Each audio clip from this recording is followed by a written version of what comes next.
কবরে এসে প্রথম প্রশ্ন করবে, মুনকার নাকির যখন চলে আসবে, 40 কদম যখন আত্মীয় স্বজনরা লাশটাকে কবরের মধ্যে দিয়ে 40 কদম চলে যায়, তখনই ফেরেশতা চলে আসে। এসেই পরীক্ষা শুরু, মার রব্বুক, তোর রবের নাম কি? আমরা বলবো রব্বি আল্লাহ। দ্বিতীয় প্রশ্ন, ওমা দীনুক, তোমার ধর্মের নাম কি? আমরা কি বলবো? তৃতীয় প্রশ্ন, বিশ্বনবীর চেহারা দেখিয়ে বলা হবে, আতারিফু হাদার রাজুল, এই লোকটারে চিনো নাকি? আমরা বলবো চিনি, আমাদের প্রাণের নবী। সব প্রশ্নের উত্তর তুমি পেরেছো। ফায়ুফসাহু লাহু কবরুহু 70 যিরান, আপনার কবরটারে 70 হাত লম্বা করে দেয়া হবে। ওয়ায়ুফতাহু লাহু বাবুন ইলাল জান্নাহ, আপনার কবর থেকে জান্নাতের দিকে দরজা খুলে দেয়া হবে। ওয়ায়ুলবাসু মিন লিবাসি আহলিল জান্নাহ, জান্নাতের 2টা রেশমি কাপড়ের পোশাক এনে আপনারে পরিয়ে দেয়া হবে।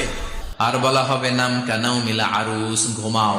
তোমাকে লম্বা সময় পাড়ে দিতে হবে, ঘুমাও। কানাউমিল আরুস, যেমনি